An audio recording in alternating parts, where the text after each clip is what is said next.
Well, Haynes, I've thrown a couple game winners like that, but I remember when I did throw it. Come on. Oh, this is about Haynes now. Come on. Let's go. There's not a more exciting conference right now than the ACC. There's not a more competitive conference right now than the ACC. And I'm so happy to be a part of this thing. No doubt. Thank y'all. No doubt. And we'll see you Saturday because the Huddle is going to be in Atlanta for your game on Saturday night.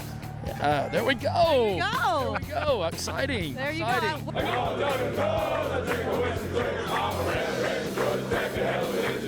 Coach Brent Key, never knew you had such a good voice. Voice of an angel there. It is. Well, I agree with you. I figured you did.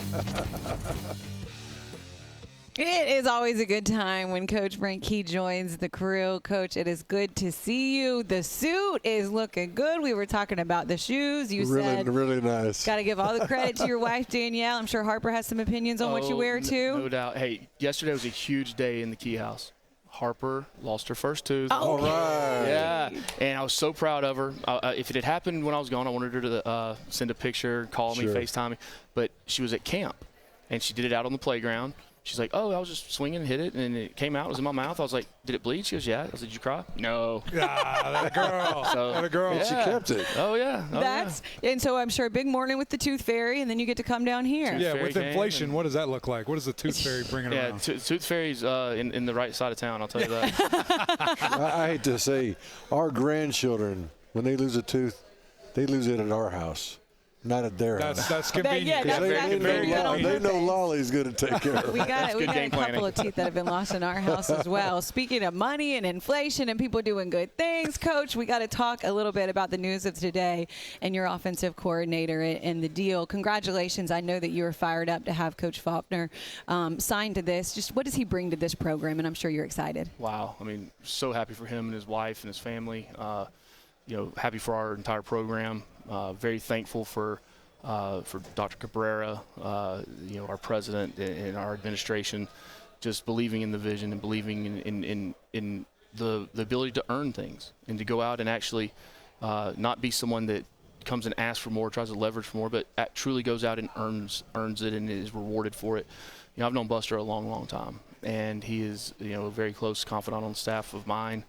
To have someone, Coach, this, to have someone on staff that can truly come and voice their opinion to you, right, without being afraid of how you're going to react.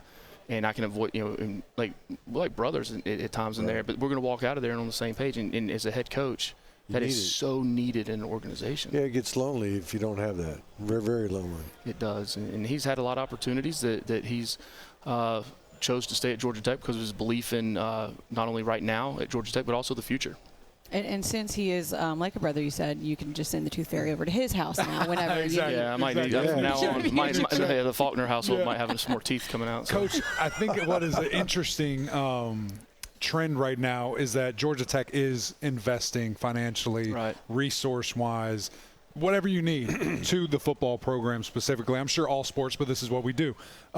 What does that mean to you? Because you played here, you've lived it, now you're coaching it, you're the head man, and it seems to be happening at a very nice time. It is. Yeah, you can't say anything about the program or about our athletics program right now without starting at the top and the commitment that's been made and the continual commitment. And a lot of times you see someone make a commitment one year, and then 6 years later they think, well, I made a commitment 5 or 6 years ago. Well, things change so fast in football and college athletics.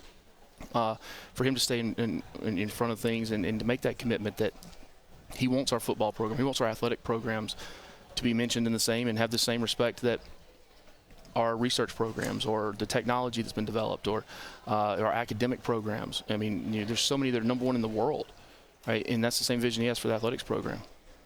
For years in college football, you knew you're going to have a freshman, then he's going to be a sophomore, then a junior, and then a senior. It just kind of made sense, and you'd have around 15 to 20 seniors. Not so fast, my friend. But you've got a great group of seniors, and you mentioned it briefly, but if you could expound on that and why that's so unique something nowadays. Well, it is. I mean, with the transition in the open door players have to leave, it's hard to retain guys all the way up until their senior year. And to have a great mix of guys that have been here for 2 or 3 years that transferred in, or guys that have been here for 4, 5, some 6 years in the program, but have 27 seniors. You know, I mean, that's a special thing. You see there, I mean, come on, had them all to the house. Nice. You know, we did. How about the steaks, baby? 35 bone-in Wagyu ribeye. Wagyu. There they are. That's right a lot there more now. money than what's on the wrist. Oh, you ain't lying now. Did you prepare them all? Wow, look Coach, at that. Man. I mean, Look at that. We did an hour on the smoked them for an hour. All right, then I threw them on the grill and got them. And I got the temperature I wanted from each player. And went rare, medium, medium well. Well done, right? Did you nail it? Just Malik. Did you nail it? Nailed it. Nailed it. Now my chief of staff, Don Ely, he was back there cooking away with me the whole time too. Come on. Yeah, it was great. It was awesome just to have those guys at the house. But they mean so much to the program. And in the past, I've done the leadership program. You know, so many of each class or different positions. And this year, it's going to be the whole senior class. Good. The 27 seniors collectively are going to be our leadership group for our team this year. That's awesome. And you know, looking at those guys and some of them being, you know, offensive linemen, you lose a couple, but you have a couple really young guys that you're excited about too. I asked you about this earlier and said if the first 5 went today, and you said, well, it might be different in a couple of weeks than it is today. But that's also a privilege and a luxury, you know, to have 5, 6, 7 guys that you feel really confident about. Yeah, you know, when we won the national championship in 17, I think it was 17 or 18. I think I was down to the 7th and 8th O linemen on the last play of the game, and that's very rare. Do you have 8 guys that you feel like can go in, play, and be and no drop off? Right. And we're there, and we have an opportunity to even create, you know, maybe that 9th and 10th, but just to have that depth finally in our program at the line of scrimmage, and then we've done a good job of spacing out the years. It's not all seniors. It's not all freshmen. We're very conscious of that when we're building the roster of having dispersion between the classes because you have to. Otherwise, every year you want to have a shot. You want to have a great shot. Exactly. Expound on Kyle Eford, please. That dude, he's a trip. He's a mean dude. He's a throwback, isn't he? He's throwback, but he's not. It's nowadays. I mean, he was a great high school running back. And I've always loved those guys that played running back and linebacker. I mean, I think they have a good athlete. Great athletes. They have a feel for the game, the toughness, understanding the game between the tackles. You know, he embraces the part of taking control, making the calls. Right. He does not know the term walkthrough. And Coach, I'm going to have to get some advice from like, him. Let me just tell you. How many fights does he start? Exactly, because I had guys that didn't know that either. Well, no one will mess with him. No one's going to mess with him. I'm going to mess with you, okay? Yeah, Don't do that in my walk. He'll now, he ain't going against red yet. Okay. But he had the shoulder surgery after the year. Right. And so we're working him back into during spring, hey, you get your walkthrough reps. Right. He's going full speed. I'm like, whoa, Kyle, get out. Yeah, get out. Nah, Coach, I'm going to do it again next play. I said, you don't know the term walkthrough, which I'd a lot rather it be that way. That's right. No question. He is a valuable part of our team, a valuable part of the culture of the locker room, and he's helped create that. Coach, we also, my apologies, we also had, your quarterback over here and talked to him and just, asked him about your relationship, and he lit up. He's so excited. But we also asked about these receivers, and, of course, Eddie Roy wants to know about big old Rivers there and the things that he brings to the table. And, Haynes just said fast. He has all kinds of speed. I think that group has a chance to be better, obviously because of him, but also what you kept and maintained. Could be a special group this year. We don't know what it'll be. We can't predict that. I do firmly believe we'll be a better group than last year at receiver. We're more explosive. We're deeper. We've got more versatility in the way they complement each other. Yeah. I mean, that's important now. I mean, you can't just go out and sign 4 receivers every year. I mean, to be able to have the guys that can be versatile, that can move, that can play in the slot, and that is a transient position. It's a very transient position, and to create a culture in that receiver room that Trent McKnight's been able to do where, every receiver wants the ball. And you want them to, all right? But, Trent does a great job of managing those guys, managing the room. He's a great on-the-field, detail, fundamental technique coach.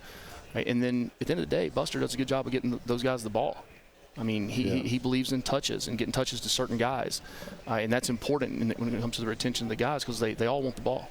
And look, I said in there, we're going to throw the ball 70, 75 times a game this year, all right, to make sure they all get it. So, Coach, before we let you go, EMAC mentioned your relationship with Haynes and how he talked about it. I mean, it seems like you guys are like this. You think just, hand in hand, and Coach Faulkner, I'm sure, is a big part of that as well. But for you to have him back another year and get to run this back again with a guy that I know you believe in so much and he believes so much in this program, I mean, you got to sleep good all off season knowing that he's coming back and what he can bring to this program? Yes. What makes me sleep good is depth.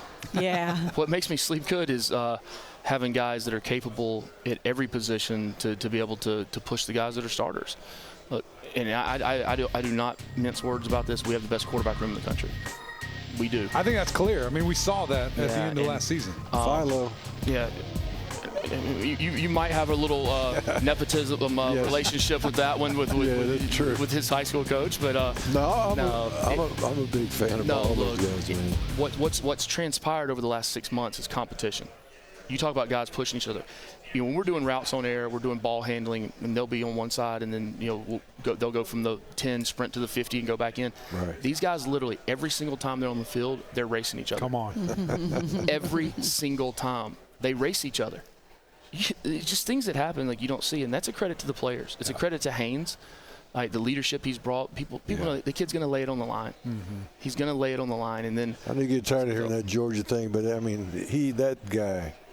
I mean, I knew he was a great player, but after that day, I'm like, hey, he's a full-grown man. Coach, he's a full-grown man.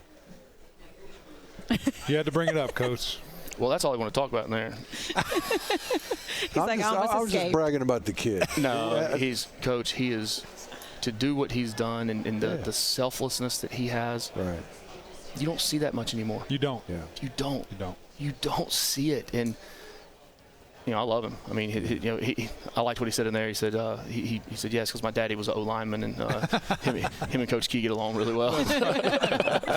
No, he's great. He was raised by a great family. Yeah. But that whole room, we brought another guy in, that it's a true freshman that just got here, and just another person to add into that room at the quarterback position that, And then you add that with Buster, and we're really excited about now in the present, but we're excited about the future of Georgia Tech too. Coach, we're excited about it as well. It all starts on the 29th with Colorado. We are looking forward to seeing what you guys are able to do again this season. We appreciate the time. Always good to see you. I appreciate y'all as always. Really do. Go Jackets. Appreciate it.